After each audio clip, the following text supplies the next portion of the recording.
Well, good afternoon, good morning, good evening, wherever you might be in the world. I've delayed ranting at the chaps while we've been getting ready to start my ranting. Now, here comes my ranting. And, well, where should we start? Should we start with which particular bit of a problem for this week shall we start with, gentlemen? I've got nothing. That one. All right, that one. The one that went through the wing of the Canadair. But actually, to be fair, of that little drone over there. Yeah, there he is, all the way from Norway. Yeah, absolutely. But we don't. I'm intrigued that we haven't seen any pictures of it in situ in that hole and stuff like that. Perhaps that's coming because 100% no. 100% no, that was in there. But we're led to believe it was. But.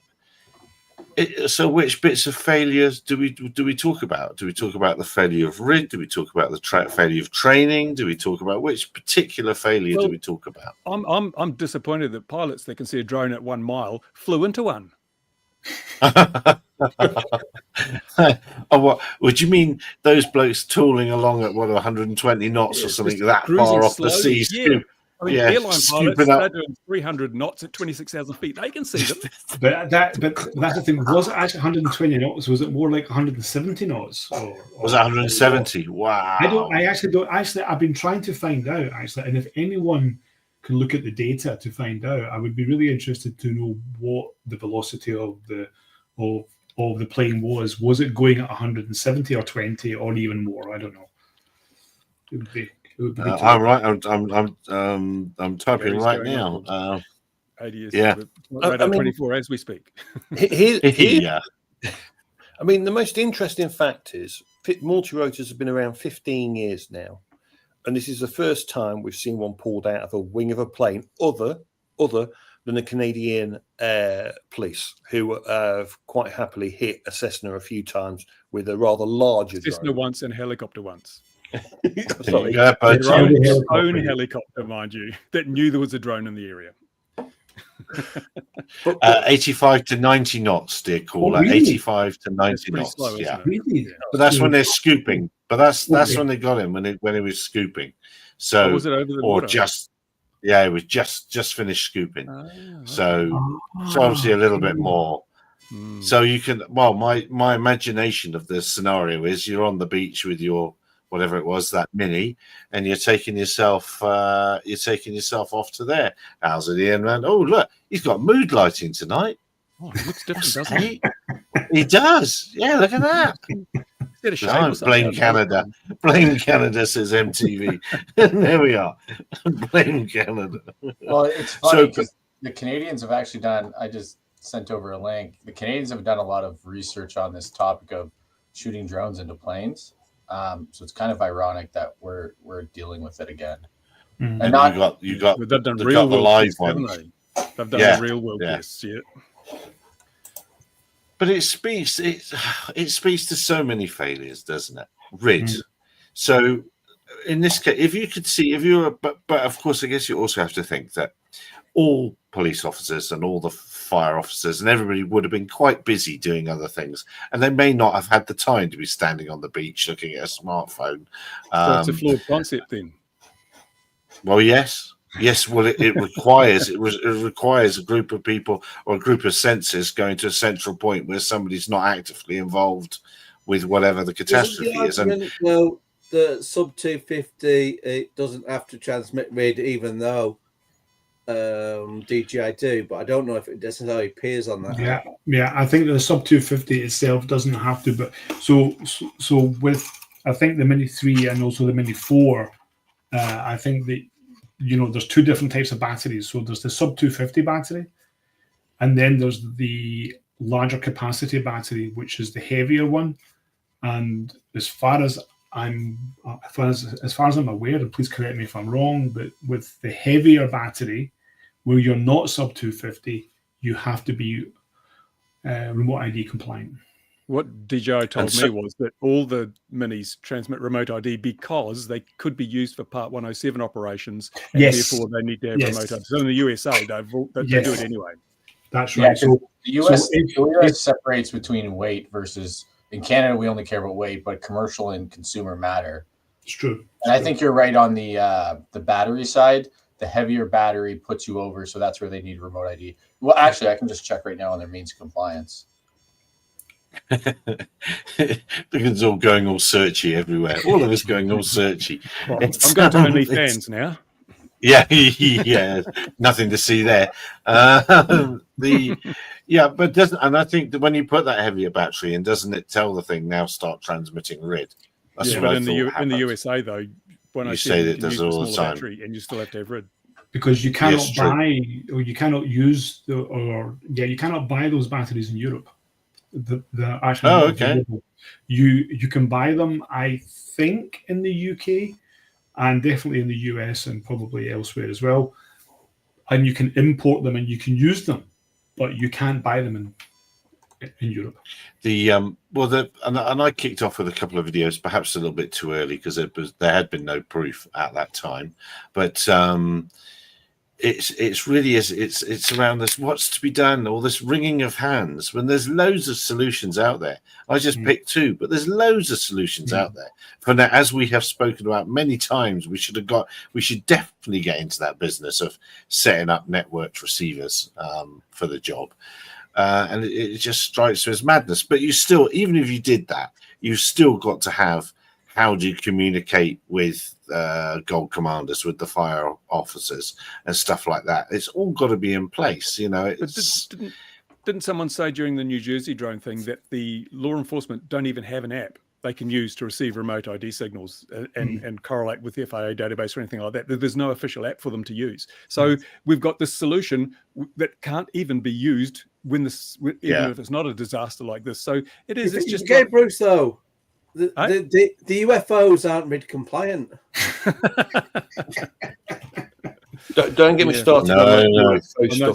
No, they're clever. What about they're the plasma clever, those orbs, guys. The plasma orbs, they were pretty good, weren't they? But this also goes into this other topic as well. Of course, we want to actually stay on this topic, but this also goes down to, you know, drone operators, whether you're sub 250 or not, that really understanding the airspace and knowing where to look, you know, that should you be flying. So it's not really a case of, you know, I mean, you can blame RID or you can't blame RID or you whatever, but, and of course now DJI have taken away these maps, you know, but you know, I never use those maps anyway. I never use a DJI map because I always use the aviation maps that we have here because you know, because they're never ever updated, you know, live. So you really need to always check your maps, you know, so that you get the most up to date, you know. So I think, and again, we have spoken about this before, but it all comes down to education. It comes down to understanding, you know. Yeah, exactly. No, it's exactly right. Very, very much. And that's another missing piece of it. So many little missing it's a Swiss cheese, isn't it? You know, so many holes in all various moving parts. But I'm sure there's lots of holes in these moving parts. But I'm sure there's enough. I'm sure there's enough. Well, are there any on your one there, Steve? Are there any ID numbers or anything, or any numbers on any of the parts? Yes, you have right at the very top here, you have a serial number right there at the very top there. Right. So there's actually a QR code there at the very top. It's really small. It's I mean, you probably wouldn't even see it. Like, you know, there's QR codes throughout those products too. Like each individual board, like that GPS module would have definitely chip. But there would also be, you know, but you would also have the SD card in there as well. So the SD card, so there would be fingerprints on it, whatnot. I'm sure, you know, there would be, you know, they would be analyzing that. So there would be ways for them to find out who it was, I'm sure. Well, not necessarily, because what if they bought it secondhand and the original owner hadn't unbound it? Then through DJI, they're not going to get any data, are they? True. Which is why you should always unbind your drone before you sell it, so you don't get incriminated. Or you can deregister it. Yeah. In Canada, we have to deregister if you end of life, sell your drone, break your drone, you have to deregister it within a certain period of time per the regulations for this. I assume for something like this. We don't have that. I'm very surprised they haven't. Well, maybe they have collared the person, but they've completely get away with it. Then that'll be quite a thing on it. Presumably, we still don't know if that was flown by the authorities. In which case, the whole thing will all be forgotten about. That'll be the end of it. Well, a lot of people have been saying that, and I was hoping Trent was going to. Trent Seagard, another OG, Drone Jesus is in the chat. Welcome, Drone Jesus. We're not worthy, but he's been messaging me quite a bit, and he got hold of the local FAI office. Shall I play? No, I won't play his message that he sent me earlier. He got hold of the local FAA office because he's been compiling a list of all the flights he can find on Twitter of people and the video clips and stills and stuff like that. And they said they can't take any action to any of them because, and we've heard this before, because they have no proof. They don't have the RID recordings. Nobody was there to witness and see the drones flying. Yeah, but they have taken action in the past. A lot of people posted videos, especially during the lockdown time, and FAA contacted them and threatened them with fines because they were flying, they said, for commercial purposes without Part 107 when they posted monetized videos. So they do consider, and look at, what's his name, Philly Drone Life. He got $182,000 in fines based on video evidence. Oh, there you are. There'll be a cell tower showing the data. You're not wrong there. You're not wrong there. That's if it was connected. Do you have to be cellularly connected to fly one of those minis? You can do it without a cellular connection, can't you? Yeah. Anyway, what's going on? All this snitching. Well,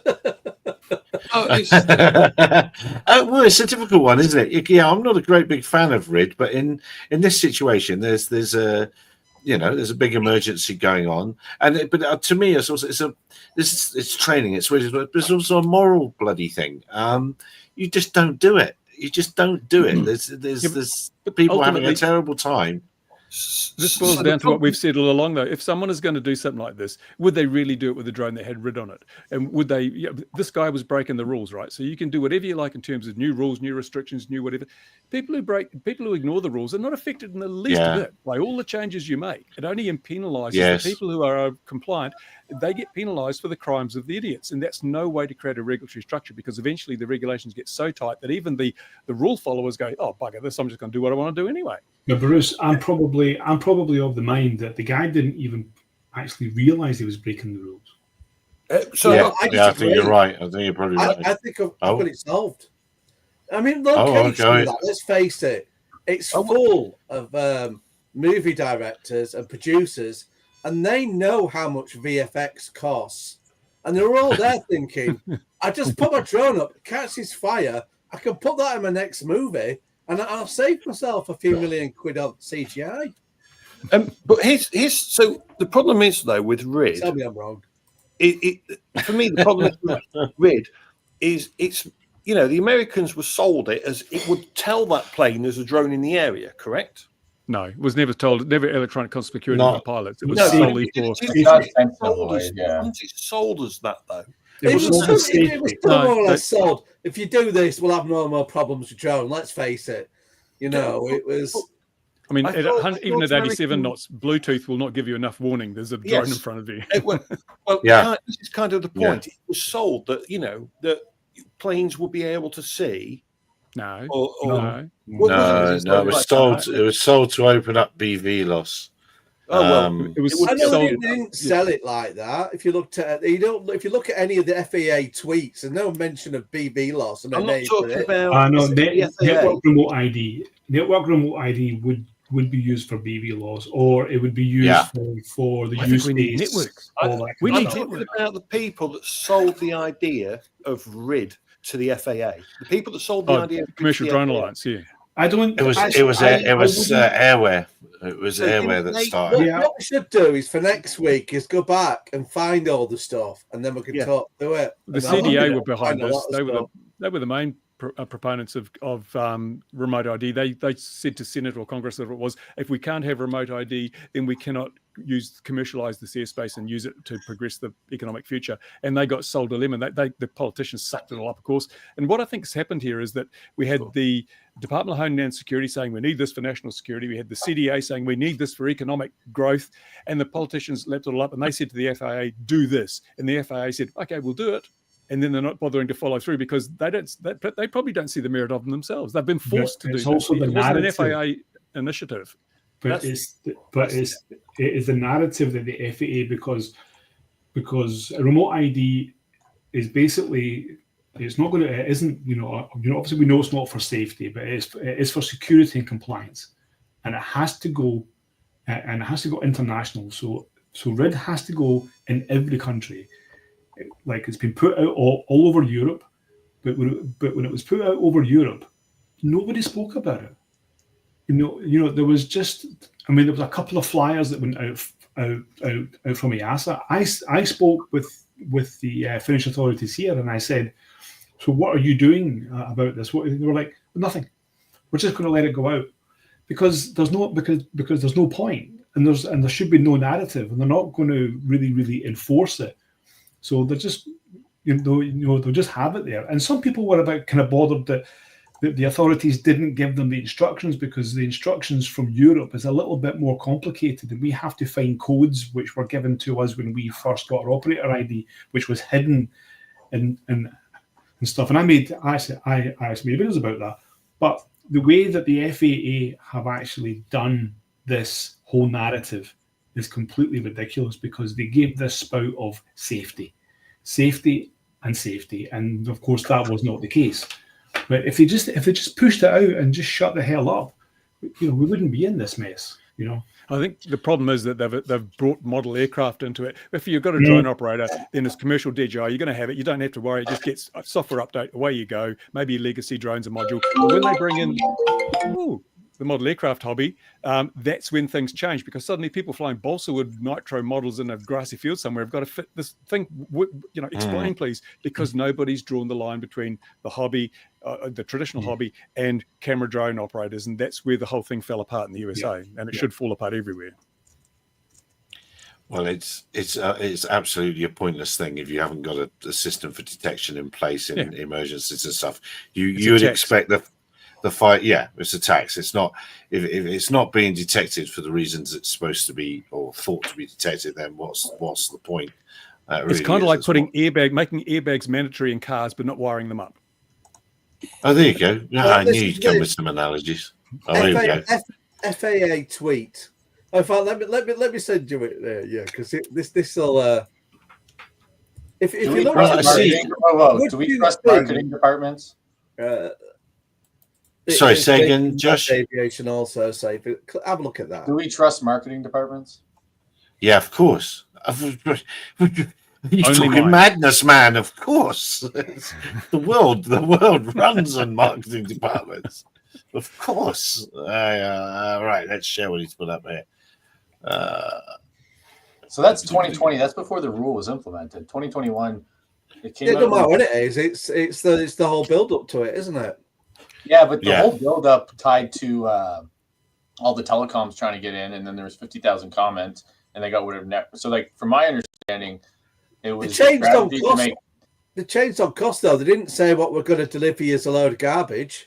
No, so they originally started, we need remote ID. They probably didn't want to change the rhetoric. Network ID got killed. And then they went broadcast just to appease the messaging. And then I think the broadcast has just fallen apart. Because your network remote ID would have provided that conspicuity and planning and all sorts of stuff that broadcast simply cannot do. And I think this whole narrative is gearing up. Did you see that BBC article that I think it was Ian mentioned about them using drones to get prisoners out of prison? And so that's a part of the narrative again. And I think this is being hyped to this degree because now they'll say we must have network remote ID. So this never happens again.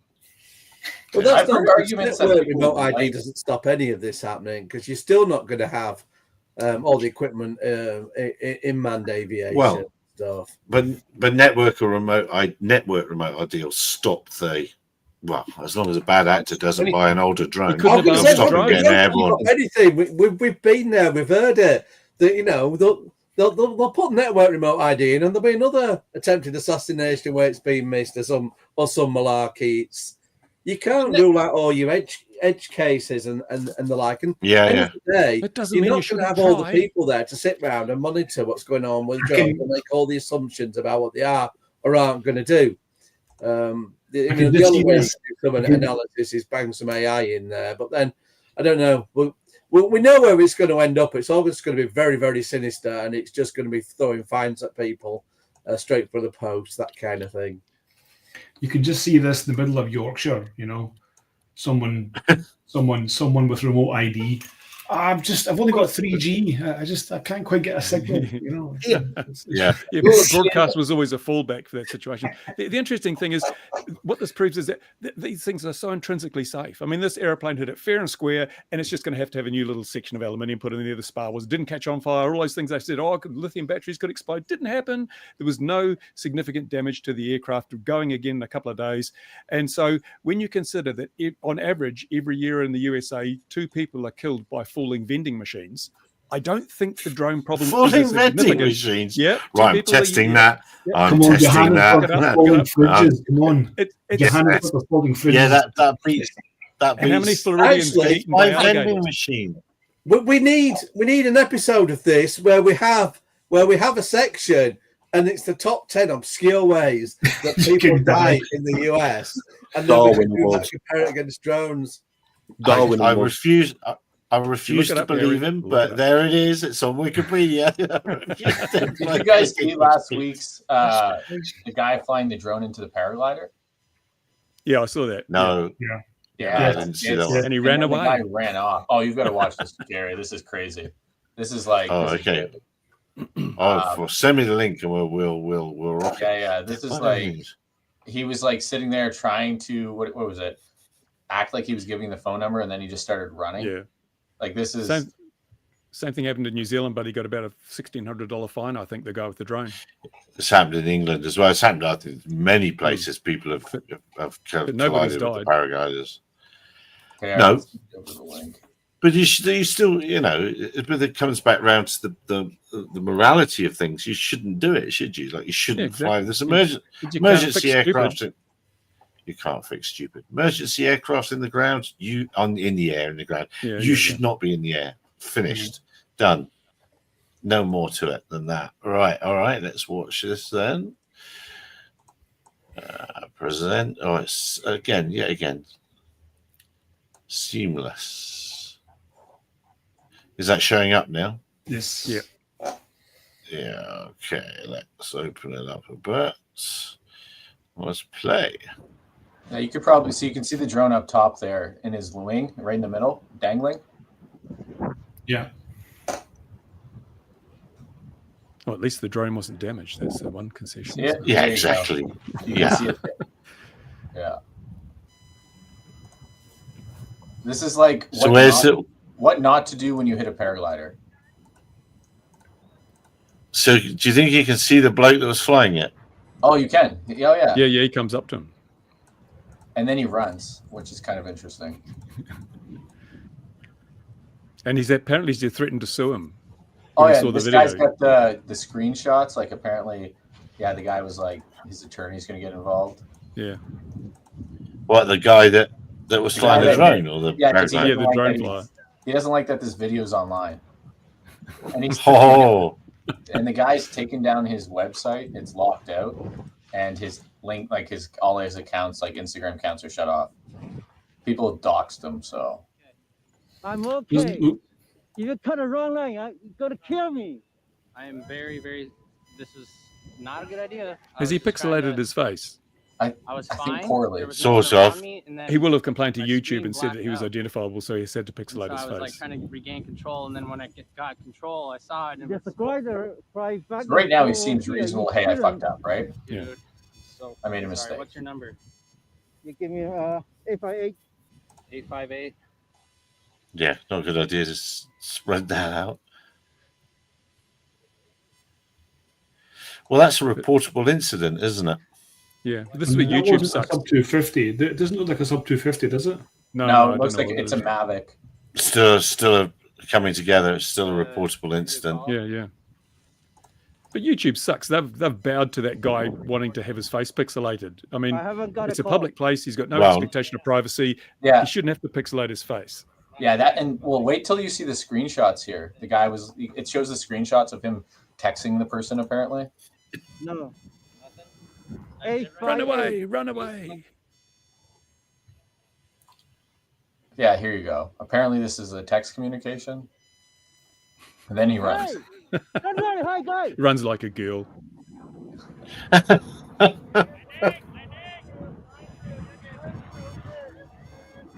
What not to do when you hit a paraglider.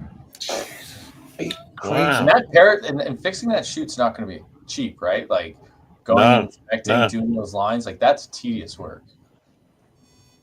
Yeah. Yeah, well, that was that should be a reportable incident. To be honest, though, he has missed an opportunity there. If I was doing that, here we go. At that moment, I would have put the Benny Hill music on. I think it was irresponsible to fly a paraglider into a drone in the first place. Peter obviously has got one. $100 to service and $20 per line. Oh, there you go. How is it there? Where was that actually? Where did it happen? Looked like the Pacific Coast or something, was it? I think California. Yeah. Okay, so obviously there must have been some kind of flight announcement from the paragliders to say that they were there and you should be careful. I think it's a paraglide. Based on the comments that I read on YouTube, that's actually a paragliding like location. Yeah. So basically, the drone operator was at fault anyway because he shouldn't have been flying there. Yeah. Exactly. Yeah. Well. Yeah. So this is. It's been submitted to the FAA, San Diego Police, so it's in San Diego. From what I understand, so someone contacted the FSDO, but I'm pretty sure it's a paragliding park. Yeah. So look, he says had a chance to speak with the FAA this morning regarding the investigation and confirmed this guy's contacted with the San Diego FAA. It looks like the guy's panicking at the time, but hang on a minute. Apologize now. That guy had a smartphone. Couldn't he just read the RID signal to find out the details he needed to track down who the guy was? Yeah, probably. Well, he should have held on to the drone, shouldn't he? That's what I would have done. Yeah, but has RID failed us again? Has RID failed again? This guy doing an apology, that doesn't like the. Do you think the FAA really cares? Like, hey, dude, you did like apology's good, but does that solve the issue of you ran off? No, that's leaving the scene of a crime, isn't it? Well, not reporting it, they'll have him for that. Well, he's reported it, so I mean, so he has checked in according to these comments, which is just below there. But yeah, in fact, let me put this for the dear viewer. Let me put this link in the stream thing as well. But it's just not sensible, though. So, which part of this? This is the training part, isn't it? The ethics part. Which part of the problem is this? Well, yeah, this is like you're scared of like if you don't have a just culture, you're going to get penalized, right? Yeah, but it shouldn't have been in there in the first place, should he? He should have understood. He should have looked at the map and said, "I can't fly here," or if I want to fly, who should I ask? Who should I contact? Who should give me the go ahead? That's right. And then he should have liaised against cell tower data, says MTV. Should have liaised with the pilot involved and said, we're going to fly in formation. Because that's really the CAA in England will kick your backside if you loosely fly in formation, have an incident, and you hadn't agreed it before you took off. That's one of the big things. You're supposed to have agreed it before you took off. Yeah. So I'm sure that they do the same there. But you can see what he's done. He's gone to the place where the paragliders are because he wants pretty pictures of paragliders in the air. Yeah, duh. But we used to fly slope throwers. We used to fly slope throwers alongside hang gliders back in the 80s. It was like we just spoke to each other and said, "Yeah, keep out of our way." They kept out of our way, and we flew on the same slope, and it was pretty close stuff sometimes. But no one ever got this. I'm in danger, and everyone just was careful enough to stay out of the way, and it worked perfectly fine. But I think now we've got a new breed of idiots that are just genetically honed into being foolish. Yeah. Oh, Josh, maybe this is a good time because then we'll move on to the geofence thing. But Josh, you've got yesterday's news as regards drones go. Yeah, I'm ready. Last week's news. So I can show you. Yeah, I've got one here. Yeah. There's the Matrice 4. Ooh. And with your, I quite like somebody posted a chap in a top hat, which I thought maybe that was going to be your. Was that your Stephen? Was it? Yeah, quite like that. Yeah, so that's the first rev of the drone parachute. Slides on the front. So slide to the front, attach. And does it click into? If you've got something you've added on there, it slots into. Yeah, so it slides on to make sure it doesn't move, and then there's 2 contact points on the screws. But does it use the USB-C slot there? Yeah, they use the PSDK to shut down the motors. Okay, so when you so can you open the chute from the control? I actually get a Matrice 4 on. I might get it on Friday. Okay, I'm getting a test model. I'm getting a test model, or I might come on Monday. Yeah. So can you open the chute from the controller, or is it just if you shut the motors down that it opens automatically? Well, so if there's a failure, it'll deploy. So it'll sense failure, to shut the motors down and deploy automatically. And then if you want to press the red button, you can map it out on your DJI RC. And there's basically with the PSDK, there's a button there that you can press. Okay. All right. That's good. And that shuts down the motors first, then fires the chute, does it? Correct. Yeah, because you can't cause laceration. So you got to shut the motors off first. And then what angle does that hang at then when it's coming down under the chute? I guess nose high.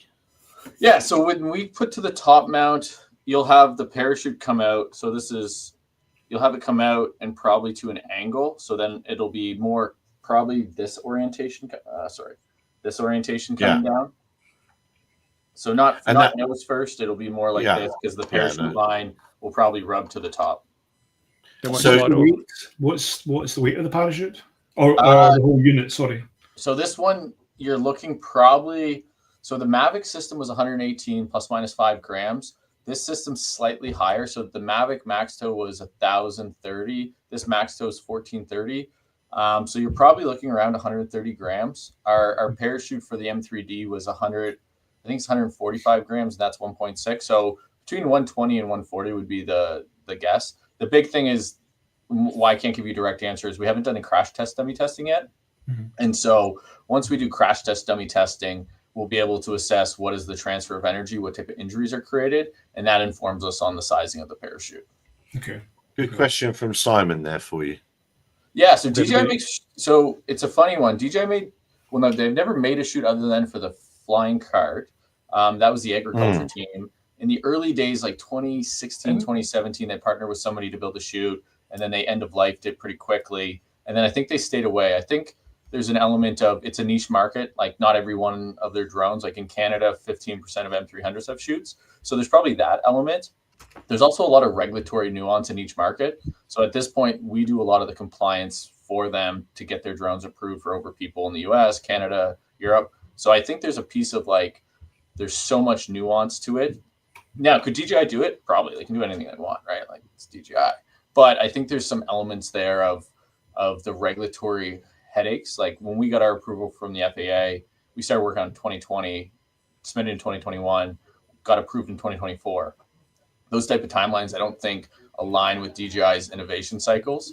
So there's probably a bit of that as well. But ultimately, DJI can do what they want. Like I noticed that they did come out with their own spotlight and speaker, which was a first from my understanding. Oh no, I guess they did for the Matrice too.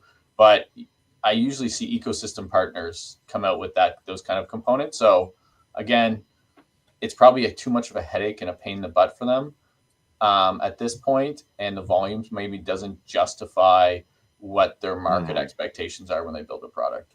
I've just heard from DJI's marketing, they say our drones do not need chutes. Well, and actually, I've heard that comment from, I've heard that since we started the company in 2017, but I think there's an element too, a lot of engineers don't like building safety systems because their drone's good enough and they're perfect and there's never any failures. There's a bit of that.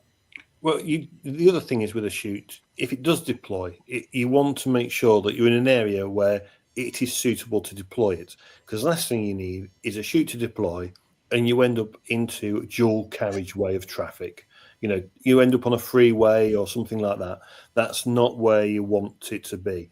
The whole point of a chute is that you need to have it in a populated area. So if you have permission to fly in a populated area, then you need to have a chute because so you'll land on top of someone's car or in someone's garden or in a school plate in a school next to a freeway.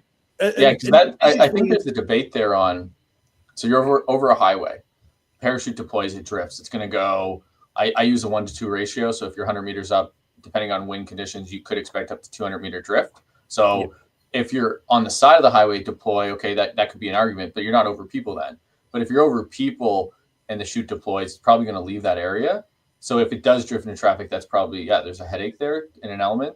But then the consequence of not having a chute over those people is the drone comes straight down. Mm-hmm. And it's like, you're damned if you do, you're damned if you don't. What about a Regalo wing type? You can steer it. So we do have those. We do have guided parachutes, but they're bigger drones. I just see chutes as a double-edged sword, because sometimes you just want the drone to fall wherever it is. And because of its arc on its fork, it doesn't do straight down unless you've stopped and hovered, and you wouldn't stop and hover over anyone, I hope, that's not involved in anything. You've got your transit speed, which means if you're going to cross a road, you never fly with the traffic. So if the traffic's going that way, you don't fly over it that way. That will just be daft. You would just quickly transit it that way. It could just be that you just don't want chutes to deploy, because actually the reality is it doesn't matter what's on the other side, but the chute and the wind might make it worse for it if it was to deploy. It is a double-edged sword with chutes. I see the pros and I see the cons, and I'm on the line there with them. I'm sure they've got the place, but I'm not. It doesn't really matter, because it's all. No, the regulator. The regulator says they want it. Then you've got to have it. There's no. Yeah, exactly. You can have as much attitude or opinions as you want about parachutes. If you want to fly BVLOS, or if you want to fly populated areas, you have to have a parachute. Could listen to the experts that have done it themselves. Apart from here, I don't need it here in the UK. Do you know? Yeah, but that's because your rules are so messed up. Because English people are well done.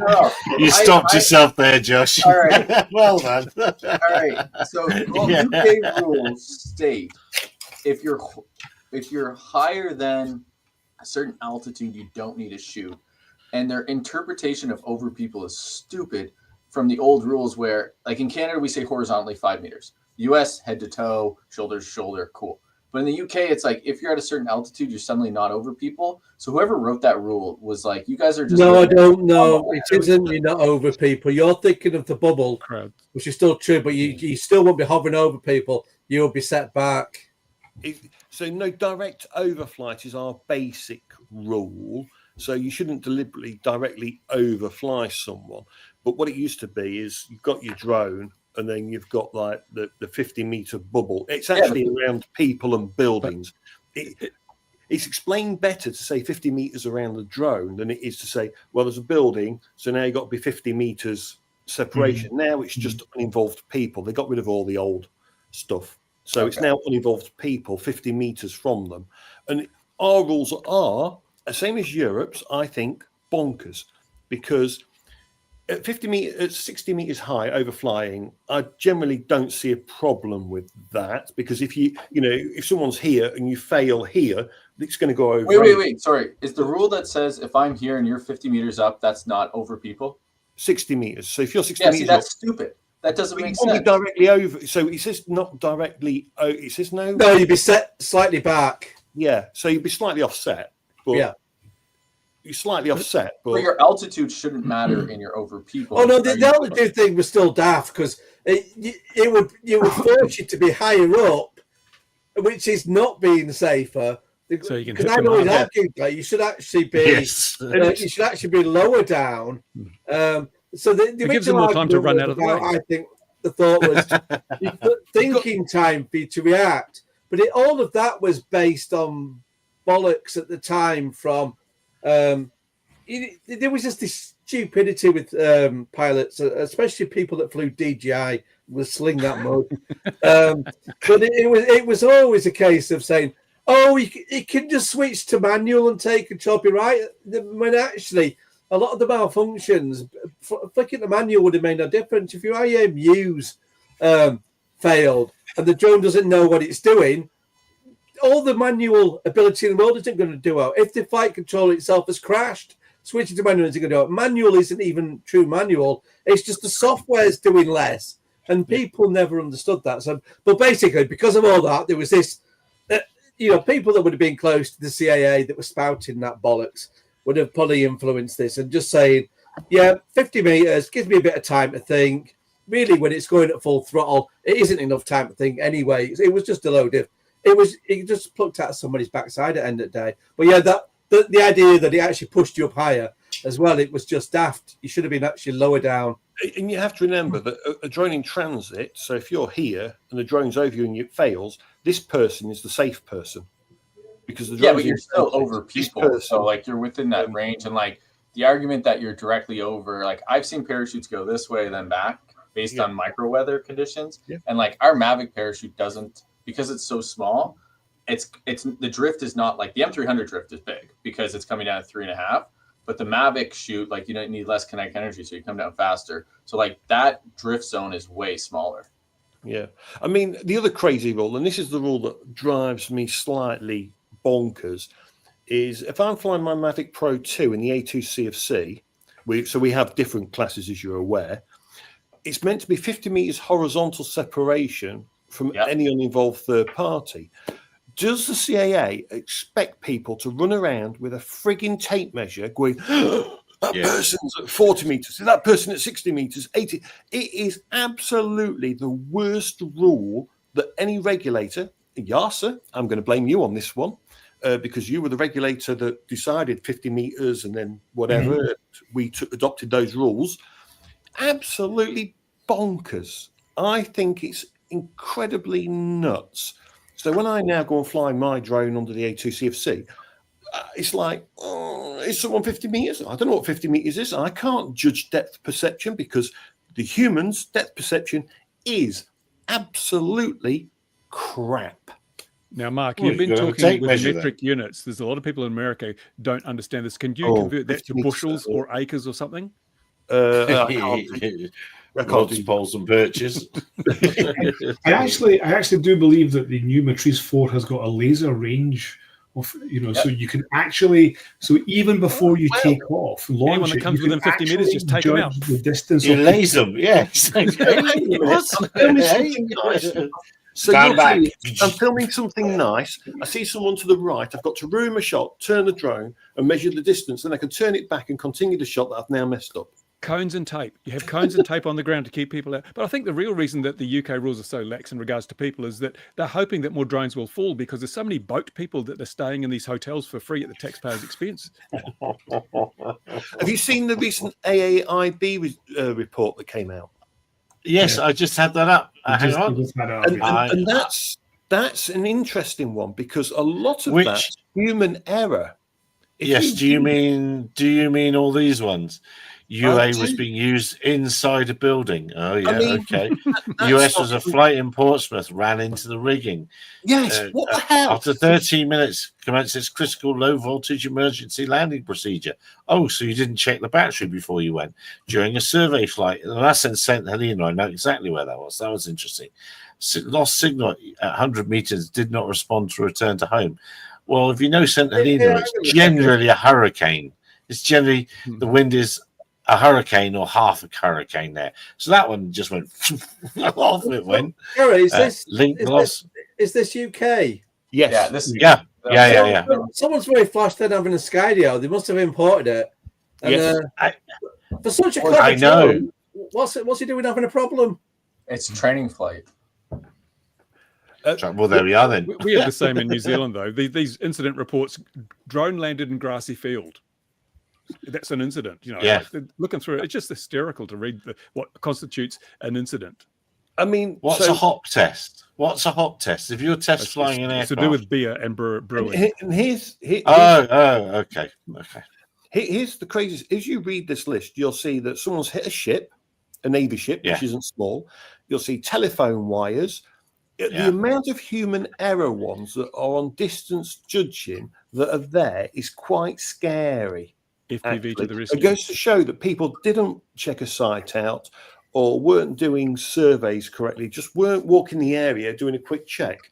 Because it used to be this thing that, before I flew and I used to do quite a lot of surveying and stuff, I would actually have a quick nosy about the area that I'm going to overfly and everything. Well, and I just see what's going on before I actually flew. Well, are we not then yet spending yet again back to training and the whole thing? I was thinking about the guy. Go on, mate. Remember, if this was manned aviation, how many deaths would have been involved? Crash a drone to a warship, no one dies. Crash into power lines, no one dies. But we forget this that these incidents may have been serious in the case of manned aviation, but in the case of unmanned aircraft, it's like unless anything else was damaged, what the hell? Yeah. This thing with the site survey that you're talking about. So every time do, we do a mapping, and if it's a mapping which is going to be like an area which we're doing, let's say every week or something, we will always do a site survey, and that's like a separate job. So that's like the day before or 2 days before the mapping even starts. So we go out there and you take photos of the area, and then you go back and you make a report, and you send that report to the client, and you say, I think that this is safe. You have a crane at 60 or 75 meters or whatever, blah, blah, blah. We will keep an eye on that, and if it's going to get moving, because sometimes it can be, higher or lower, but this is where it's at. We think it's okay, and we can do this for you, blah, blah, blah. And that's also paid. So we actually charge for the site survey, because it's really important that you understand the heights of the trees and the cranes and everything, but it also shows the client that you're doing your job properly. You don't get those kind of stupid things where you're flying into. It's interesting because here in New Zealand, the agricultural aviation area, people die on quite a regular basis because they hit lines that they didn't know were there, power lines that they didn't know were there, things. They don't do these site surveys, and this is when lives are on the line. So yet the drone community does this stuff when no one's going to die. It's just going to break some stuff. I mean, we have this massive disparity between what's reasonable for manned aviation and what's reasonable for unmanned aviation. We seem to be lowering all this requirements onto unmanned aviation that isn't necessarily even on manned aviation. Why are we the burden of all this extra regulation and rules? Yeah, I mean, in the UK, we've got drone desk for site planning, which is a fantastic bit of software, and I would recommend it. I think it's even now spread to America as well more, and I think it's been starting to be used in Europe more. But this is brilliant for planning your site survey, tracking your drones, your battery, your flight logs, everything. Drone desk is the place to go. It really is. And it creates a PDF. It spits everything out. It does so much. It is absolutely brilliant. Can it be white labeled? I believe it can, actually. If you speak to Dorian, he will white label. But the Human People's Collective, thanks, Ian, that's right. But the bottom line, I think RPAS operators are not necessarily forced to plan in such detail, but when all your eggs are in one basket with your expensive new Mavic 4 or whatever, it's beholden on you if you want to stay in business to actually think about what you're doing. That's the thing. If you don't do it, you're not going to be in business very long. You have got a plan. You've got a plan because these people are paying for you to go out and get data. You don't want to have to go back out again. You know what I mean? So when Steve goes out, he doesn't want to be visiting 5 times because he's made an error, because there's been an error in the data that it's not because the survey's been wrong. You're going out to get this done right the first time, because the second time is when it starts to cost you. The first time, the bottom line, you don't want that kind of thing, and you do not want an incident with your drone in front of a client if they are there. It's one of those things where do your prep, get it right, that's it. If you do your prep and you do it and you do everything else will just flow nicely for you. If all else fails, you use Josh's parachute. Yeah. But it's don't fail. UAVs and FP systems gathering an amazing. I don't quite understand that, props off. I'll put that up. See, it's a community gathering, an amazing anxiety relief for me. For you personally, if you go out and fly, perhaps, I mean. Yeah, it's no doubt it's a fun hobby, and hopefully it's not all going to get hampered by any further regulation. I don't know where you're in the world. Thousands of jobs through drone desks along with their data. It's a great workflow for us. Yeah, that's from Simon. The bottom line, but it's these sort of things that separate the men from the boys, as the phrase goes, isn't it? You know, if you fail to plan, you plan to fail, all those other good things. But if you want to stay in business, you've got to do it properly. It doesn't matter what the business is. Even Bruce, it doesn't matter what the business is. You've got to do it properly.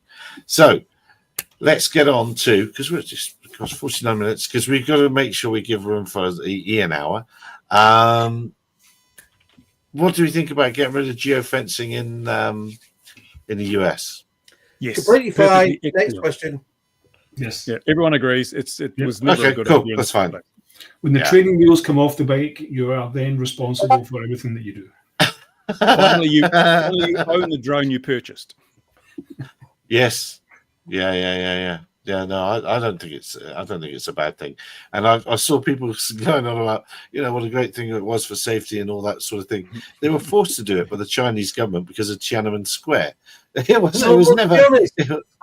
I was going to hit Brendan up with that, but I thought, I'm not going to be nasty because he's been so nice about Gatwick and so on. But I bet the Tiananmen Square one will still be in there because that's obviously for the Chinese.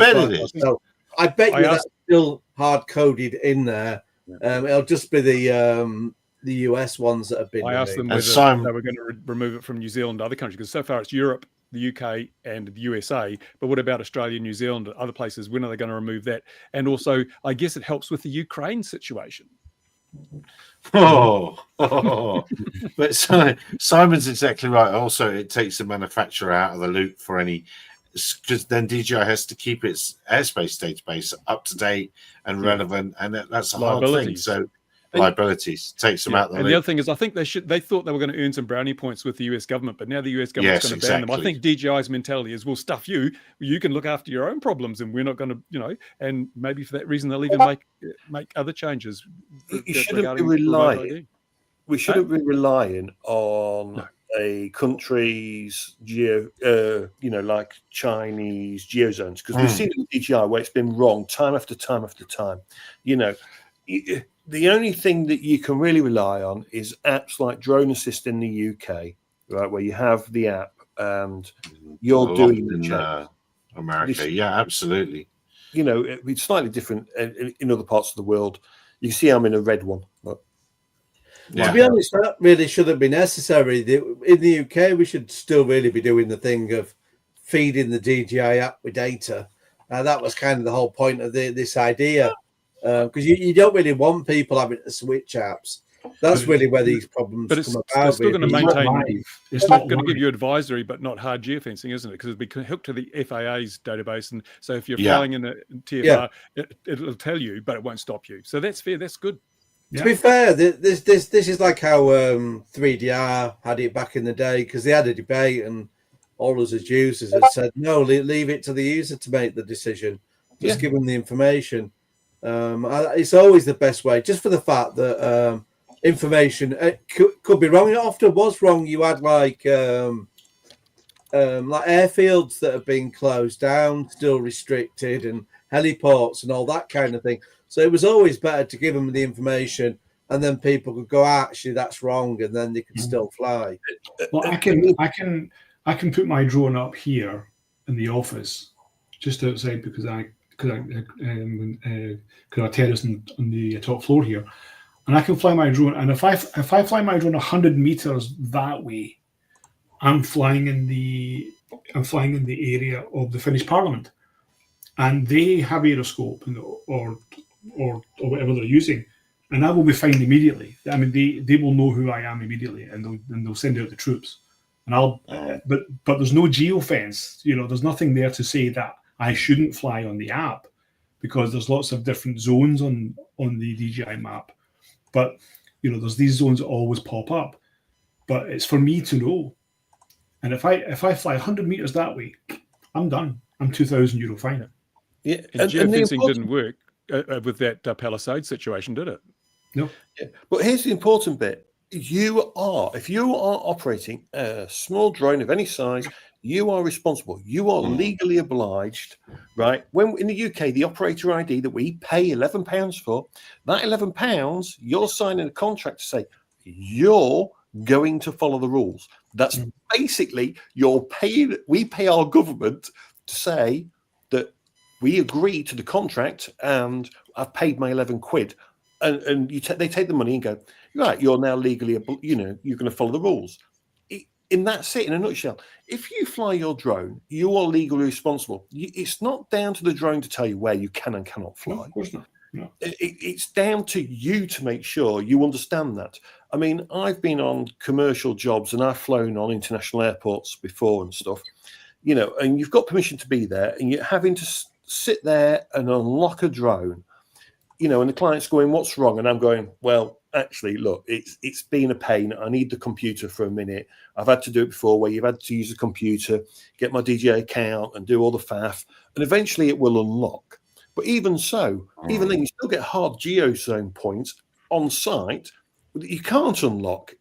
When the client needs you to be doing stuff and you're going, I just can't go near that area because if I do, it's just not going to work for us. So, yeah, it's quite bizarre at times. I'm glad it's all gone. If it's all gone, it saves a lot of hassle for legal operators, for sure. But you just got to make sure that you are legal in what you're doing when you're flying. Yeah, education again. And then Simon's mentioning he's got a UK TMZ flight coming up, and that'll be one of the new ones that have come up because of the UFOs in America. The BS around the UFOs. Basically, manned aviation flying across the country and helicopters and everything else being seen as lights in the sky. Wow. And did you see the ones? Did you see the ones in over the fires? You could see it was the helicopters. But tougher drone rules will stop that. You're right. It's nuts. Anyone that's seeing lights in the sky, and that's at Lake and Heath, we have the problem because not got brain cells apparently. I've heard it at Coningsby, which is down the road from me. I've heard it at Waddington, which is just here. And I can tell you now, we at Manned Aviation are overflying Earth because it's part of the route in from Europe. What they're seeing is manned aviation. It's so frustrating. It is ridiculous. It's just like, oh, for God's sake. And Simon's saying he's fairly clued, which he is, I know he's clued up on the race. Simon's really good. It's confused me how to do it. Yeah, it's true. It's not easy. So I suspect you had to ring a telephone number, Simon, and it, probably MOD police or American police, military police, and go from that. But 12 of them, isn't there? I think there's 12 of them. Ian knows exactly. I think it's a few more than that. I think now in America's. To find out. Yeah. Well, funny enough, that's a good lead-in because funny you should mention Ian doing a FOIA because just today, Izzy Wizzy Let's Get Busy. Here is your latest one. And this is in response to welcome everybody now to Ian Hour. Sit back, relax. This is in response to a newspaper article today, wasn't it? Was it today? I think it was today. Yeah, it was today. It was also in Parliament today. In Parliament, was it? Yeah, the BBC fact checkers will have verified all this because they did a story on it as well. Okay. They're out to push something. Something's made this creep out of the woodwork. There's a narrative they're trying to push. I think it'll be for remote ID because that's meant to come 2026. Network. But DFT's not funding it, so we'll see what horse manure we're going to get pushed. It is a bit odd. Obviously, we've talked about this story back in November, so it's the same story going out again with extra spice on top. Yes, they're literally talking about drones flying people out of prison. So this time, people dropping leprechauns or something. Irish prisons, little green people. Beware. Yeah. There'll be green people being flown out. Yes, exactly. The interesting one is they're talking about flying weapons in like guns. The thing is, owning the gun is 20 times worse than owning the drone or flying it into the prison. Just having the gun and the ammo alone illegally. That alone is far more serious than the drone part of it alone.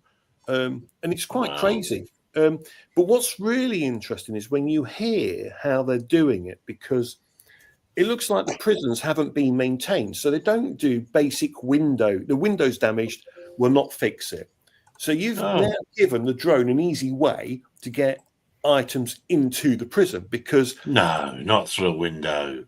So well, funny enough, a tennis ball, throw it over the fence is the easy way. Apparently, that's the best way to do it. Apparently, or staff and visitors is the other main way.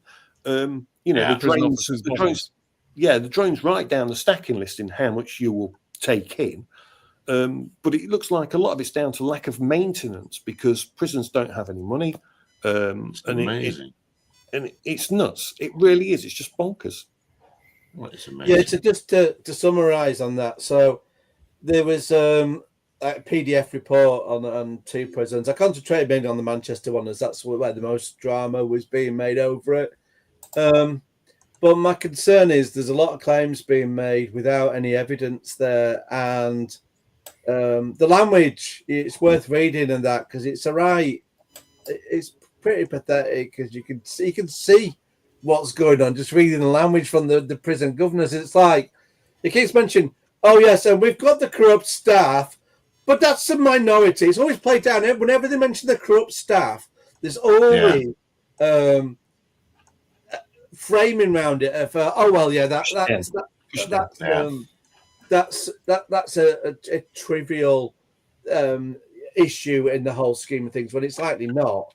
But whenever drones is mentioned, terrifying, scary drones, it's different language behind it. And then the annoying thing was it mentioned drones as like it had bullet points and it mentioned drones, and then the text underneath it was talking about weapons inside the prison and that, but there wasn't actually anything to say these weapons we got evidence were brought in by the drone. It was all kind of it felt to me these were kind of separate things he'd found out, and then they were kind of placing it in the document where it came across as though that was by the drone, when in fact, when you read it, the prison, the CCTV system doesn't work.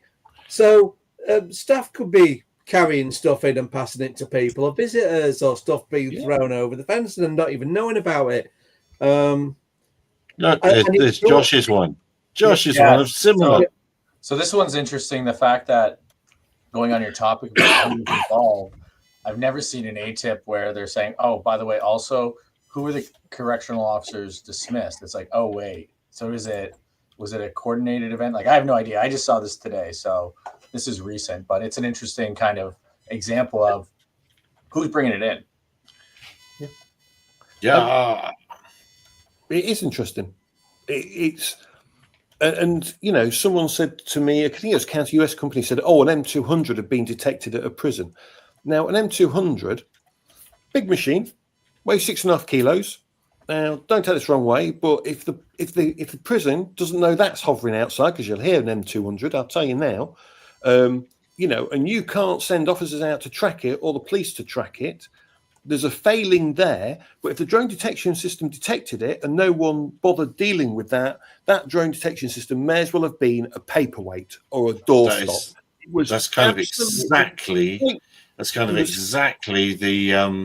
the problem with the anti-poaching efforts here. It's exactly the problem. They detect stuff happening wherever it is, and then there's no one to call. There's no one to call in. So it's great. Well, what are you going to do? So there's no process. So there's nothing to say if something happens, this is what we do. I mean, there should be a process in place, where we circle back round to RID, haven't we? RID having nobody running it and nobody. You wouldn't need grid. I mean, you could literally if drones were going to a prison every day, I would only need about 5 people. Make sure they're police so they can arrest people. I reckon I could stop this in no time at all, because with the right kit, you would literally be able to shut it all down, because drones have to be launched from a certain area, so it's going to be within a certain range of a prison. You could use a thermal prison, especially this time of year, because it's cold at night. So you just need a good thermal drone. You could track it back to base. You know what I mean? You actually retrace it.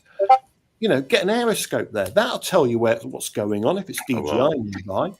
That's the other thing you should have had in California, wasn't it? It was aeroscope. But Ian mentioned in California. Didn't you see that post that someone put up? The guy that used to work for DJI. Yeah, that was an old picture though. That wasn't up to date. It was an old picture. Okay. That wasn't from the thing. No. Yeah. Well, look, I mean, if you want to stop the drones, just issue the prison guards with toilet rolls and t-shirts. Both of those have been seen to be incredibly effective anti-drone technology. And Ian put this one on Germany authorized military, but I believe the UK has as well in those 15 or however many new temporary restriction zones there are. I think was it Article 236 or so? I can't remember what it was. They get to decide if they're a mysterious drone or not before they. I think with that is you would be using jammers. This suggests they will actually be shooting at it with guns. Yeah, I mean jammers. If you. Well, we all know that we could get around a jammer if we wanted to.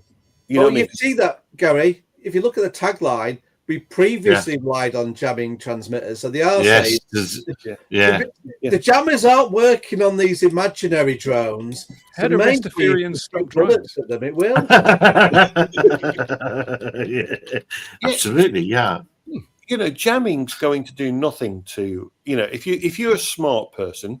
And I assume most of us here could do this if we wanted to. Excuse myself. I wouldn't go that far, yeah. But anyway, yeah. But a jammer, all it does is it takes the 2.4 bands, for example, and it just completely wipes it out. It just floods it and just jams everything up. And therefore, that if someone's coming up with a jamming gun on 2.4, you know how to get around it. Right there, I've told you how to do it. Now, you could go, it does 5.8 as well. That makes no difference. Easy to get around. These things, for non-people like us, might be quite a different matter. But let's be clear. Well, tell it to but yeah. I am being bombarded with people wanting to sell me. I could have bought millions of kilometers of fiber optic cable in the last month. Cables, yeah. Every other person, don't you want to buy this? Don't you want to buy that? Now, Ian, because we could perhaps get away reasonably early here. Have you got any further FOIA stuff? Yeah, something slightly sinister. The CAA have never been difficult about even with Gatwick. Questions on air proxies and on the Lakenheath and that. I asked for an update because we know into December that there was no early December. There'd been no sightings, and I just asked for an update from then up to date because obviously we've still got people making drama in the press, which is likely a load. Because we saw what had happened again was NIMBYs. We were there with their camera phones going, look at the quality of these blurry lights I have got. It must be it must be the Russians and Iranians and North Koreans and them ETs. So they're making a big fuss. So the United States Air Force then straight away says, no, it was us flying our own planes, which you shouldn't be having to do. But they've kind of created a bit of that problem themselves by telling people to report what they see. But with that going on, I thought, well, I'll ask the CAA for an update, and they're being deliberately difficult. So I've had to go to internal review, and then I'll have to go on to the ICO. I'm not taking a no on it because it's a straightforward question. At the end of the day, if it's been argued that we've got a state actor in UK airspace and it's flying over residential areas, that all day long is public interest. It will beat your national security and your policing and all that because you can say there is a genuine public interest there, and there is. So I will fight that one if they want to play games with it. It's a very simple, straightforward question. Should have taken 2 minutes, and there shouldn't be any drama. But for whatever reason, it's being blown out of proportion, and in having to argue over it.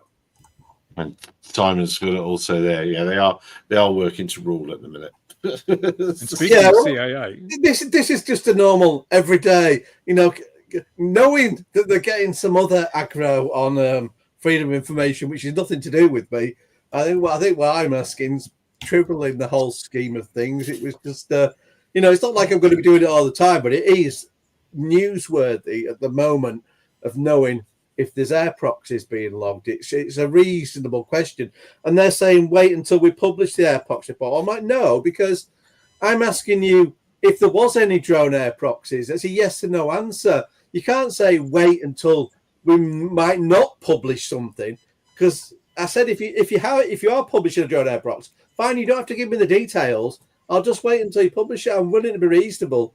But to actually say, well, we're not even going to tell you whether there is or there isn't, and so I could actually be waiting weeks or months to find out there isn't data. That's just being plain difficult. So yeah, yes, that works a rule. Yeah. I think our CAR is working to rule as well, because 4 working days ago I emailed them asking to interview somebody from the drone division regarding rules and so forth for a YouTube video, and they said we'll get right back to you, and I've heard nothing. Oh, there you go. There you go. Just give them a nudge again. I shall give them a nudge. Because I want to hold their feet to the flames in a couple of regards, and I think they're probably aware of that. So we'll see what happens. But if I don't get a response by the end of the week, I shall be following it up, even if I have to go to the minister, because people need to know these things. Absolutely. And good evening, Louis. I hope you have a happy new year. Right. Any more, gentlemen? No. There's got to be some more. Any new camera gear, Ian? Yeah. I'll do a few just FOI updatey things. So, oh God, here we go. I shouldn't have said that. Where's my pillow? I'm only going to be quick. The DFT thing is still ongoing. The tribunal thing. Richard Ryan had a reply from the DFT this week that was basically apply sod off.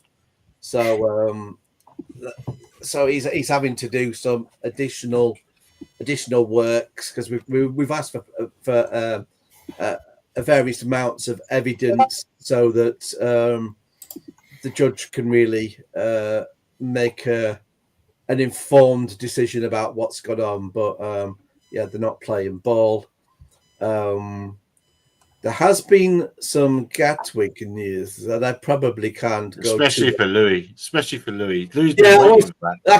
the comment. He's waiting for it. Louis waiting for it. Yeah, I can't go into too much, other than I will drop a bit, because I've not been sworn to any secrecy. But there is an investigative reporter looking into it at the moment. Oh yes. So I have. Are you able to say who that reporter is talking to? What's that? Sorry. Are you able to say who that reporter is talking to? Oh, the reporter's doing it. They've been interested in Gatwick from the start. They were this was the journalist actually that had spoken. They're formerly of Channel 4 News. They're not just a journalist actually. They're an editor of investigative journalism. They'd spoken to the security guard. That had seen the initial sighting, and in fact, I've got a piece of paper somewhere. I actually know where he'd seen the drone now, and yes, and the directions of buildings, all these things. I think it's Brookfield or something, but basically there's an immigration detention centre near the airfield, and that's where this light, whatever it was, drone or something else, was seen. But I'm told further to that apparently the police may not have even done inquiries there, which is a bit of a strange thing if that's part of the witness statement. So that's a little snippet of news I know out of that. So I just really passed on information that I knew from all these years of FOIing. And the other thing we haven't mentioned is the new up-to-date drone, unlike Josh, today's news, not last week's news. The thing, the fold-down flip. DJI unicycle. There you go. Yes, there you go.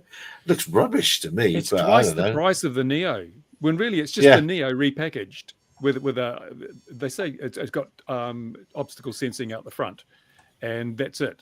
And so really they've used more plastic, larger motors. Isn't it a don't think so. Camera, but it's I've been working with the Neo camera. Yeah, if you do a bit of work in post, you can get some pretty good results out of it, actually. But and what do we think about the idea that you snap the battery in and it's live, it's armed? No. When you lift the arms out, it turns it on. When you lift the arms out, yeah. As soon as the battery's got to be in, though. Yeah, the battery's got to be in, but yeah, you turn it on by just basically opening it up instead of having to hold the button down, push the button twice. Yeah, it's yeah. I get blurry background in my videos, Ian, with the Neo. Oh, the anamorphic. I can get anamorphic too. Yeah, well, that's good. Yeah, that's good. Right, good. We are now definitely talking nonsense. So I'm going to put the hammer down on this. Going once, going twice. Dear viewer, wherever you are in the world, look after yourselves. We haven't had as much news in a 2-week period in a very, very many years, and all around DJI as well. Funny that's enough, why we've got the 4 viewers this week. The 4 viewers, exactly. So wherever you are in the world, look after yourselves. We'll see you again 2100 Gin and Tonic next week, when I suspect we will know who was flying that drone. Look after yourselves. Be careful out there, especially if you're putting out fire.